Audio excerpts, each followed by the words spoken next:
Shalom, puji Tuhan, kembali lagi dengan saya.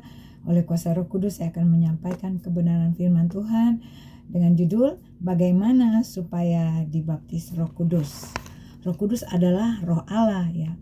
Jangan salah, bukan Allah Roh Kudus, tapi roh yang keluar dari Allah dalam Yohanes 15 ayat 26, dan itu adalah roh Bapa di Matius 10 ayat 20. Jadi Roh Kudus itu dikaruniakan kepada kita. Di dalam Markus 1 ayat 8 berkata, aku membaptis dengan air, tetapi ia akan membaptis kamu dengan Roh Kudus. Jadi bukan manusia yang membaptis kita dengan Roh Kudus, tetapi Tuhan. Itu Tuhan yang akan membaptis kita dengan Roh Kudus. Banyak orang yang salah pengertian soal dibaptis Roh Kudus, sehingga mereka salah. Mereka mengejar bahasa roh ya.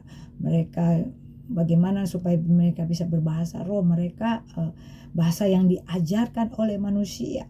Padahal bahasa roh itu hanya salah satu tanda, tetapi bukan bahasa yang diajarkan oleh manusia. Karena baptisan Roh Kudus itu dikaruniakan oleh Allah, bukan dari manusia ya. Jadi kesesatan terjadi karena tidak mengenal kebenaran itu dengan benar, kebenaran yang murni. Sehingga akhir zaman ini banyak pengajaran-pengajaran palsu ya. Nabi-nabi palsu akan muncul. Tetapi saya percaya dengan kebenaran ini, kebenaran Tuhan yang saya sampaikan saat ini, Anda akan mengerti dan akan dibaptis oleh Roh Kudus. Di dalam Kisah Para Rasul 1 ayat 8 berkata, tetapi kamu akan menerima kuasa kalau Roh Kudus turun ke atas kamu. Jadi tanda kita sudah dibaptis oleh Roh Kudus, kita menerima kuasa, kita mendapatkan kuasa ya. Jadi kuasa itu kuasa Roh Kudus.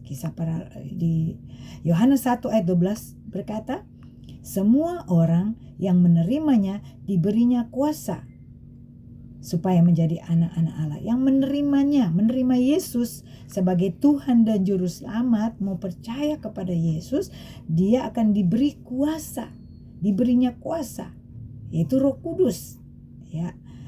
Tandanya kuasa itu kita menerima Roh Kudus ya. Semua orang yang menerimanya. Apa yang dimaksud menerima Yesus? Bagaimana kita disebut menerima Yesus ya? Di dalam Galatia 3 ayat 14 berkata, oleh iman kita menerima roh yang dijanjikan itu. Oleh iman ya. Oleh iman, jadi bukan sekadar percaya, tapi percaya kepada Yesus dengan iman, dengan tindakan, yaitu dengan tindakan. Galatia 3 ayat 14 berkata, oleh iman kita menerima roh yang dijanjikan itu. Dan dalam Kisah Para Rasul 5:32 berkata, Roh Kudus dikaruniakan Allah kepada semua orang yang mentaati Dia. Jadi diberikan kepada orang yang percaya dengan iman, yaitu ada tindakan ketaatan pada firman Allah. Itulah tindakan iman. Maka Roh Kudus dikaruniakan kepada orang-orang yang taat, yang menerimanya dan taat kepadanya. Dan Markus 16 ayat 16 menjelaskan siapa yang percaya dan dibaptis akan diselamatkan. Jadi ada tindakan iman, tindakan ketika kita mau percaya Yesus, kita memberi diri kita dibaptis oleh air ya. Siapa yang percaya dan dibaptis akan diselamatkan ya, melakukan tindakan iman. Dalam Kisah Para Rasul 2 ayat 38 berkata, bertobatlah dan hendaklah kamu masing-masing memberi dirimu dibaptis dalam nama Yesus Kristus untuk pengampunan dosamu, maka kamu akan menerima karunia Roh Kudus. Jadi bukan sekedar kita mempercaya terima Yesus sebagai Tuhan dan Juru Selamat, tetapi dengan percaya kita sungguh kepada Tuhan, kita mau bertindak melakukan firman Tuhan, yaitu memberi diri kita dibaptis. Karena dibaptis air itu disebut di sini dikatakan kita memberi diri kita dibaptis dalam nama Tuhan Yesus Kristus untuk pengampunan dosa kita. Jadi untuk pengampunan dosa kita harus ada tindakan memberi diri kita dibaptis di dalam air ya. Jadi Roh Kudus diberikan kepada orang-orang yang sudah disucikan dari segala dosa-dosanya, ampuni pelanggaran-pelanggarannya, mendapatkan pengampunan dosa dari Tuhan ketika dia bertobat, percaya kepada Yesus dengan sepenuh hati dan memberi dirinya dibaptis di dalam air. Seperti yang dilakukan oleh Yesus ya di dalam Matius 3 ayat 16 sampai 17. Sesudah dibaptis, Yesus segera keluar dari air ya. Yesus dibaptis bukan karena dia berdosa, tetapi dia memberikan teladan kepada kita sebagai manusia. Dia harus dibaptis karena itu adalah kehendak Allah Bapa, menggenapi kehendak Allah Bapa di surga, harus dibaptis. Jadi dia memberi diri sebagai manusia, dia dibaptis. Sesudah dibaptis, Yesus segera keluar dari air. Dan pada waktu itu juga langit terbuka dan ia melihat Roh Allah seperti burung merpati turun ke atasnya. Yesus dibaptis, di sini dikatakan dia keluar dari air. Jadi ketika dia baptis, dia masuk ke dalam air. Jadi bukan baptis seperti yang dikatakan oleh organisasi yaitu percik, tetapi dikatakan oleh firman Allah dibaptis adalah masuk ke dalam air dan keluar dari dalam air. Jadi kita harus sesuai dengan firman Tuhan, bertindak menaati firman Allah, melakukan firman Allah. Jadi kita harus dibaptis seperti Yesus baptis, dia masuk ke dalam air, dan ketika dia keluar, pada waktu itu juga langit terbuka dan ia melihat Roh Allah seperti burung merpati turun ke atasnya. Jadi pada waktu itu juga, pada waktu ketika dia keluar dari air baptisan air, dia mengalami Roh Kudus. Roh Kudus turun ke atasnya. Haleluya. Jadi ketika kita dibaptis, kita bertobat, sungguh-sungguh percaya Yesus, kita memberi diri dibaptis, pada waktu itu juga kita dibaptis Roh Kudus. Kita menerima Roh Kudus. Haleluya.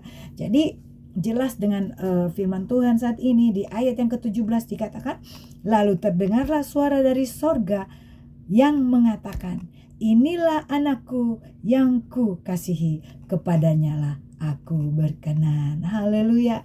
Jadi ketika Yesus dibaptis, terdengarlah suara mengatakan, inilah anakku yang ku kasih. Dia adalah anak yang Allah kasihi. Begitupun dengan kita, seperti yang Yohanes 1 berkata dalam ayat yang ke-12, semua orang yang menerimanya diberinya kuasa supaya menjadi anak-anak Allah. Jadi Roh Kudus diberikan, kuasa itu diberikan, yaitu tandanya kuasa, yaitu Roh Kudus diberikan kepada kita ketika kita dibaptis dalam air.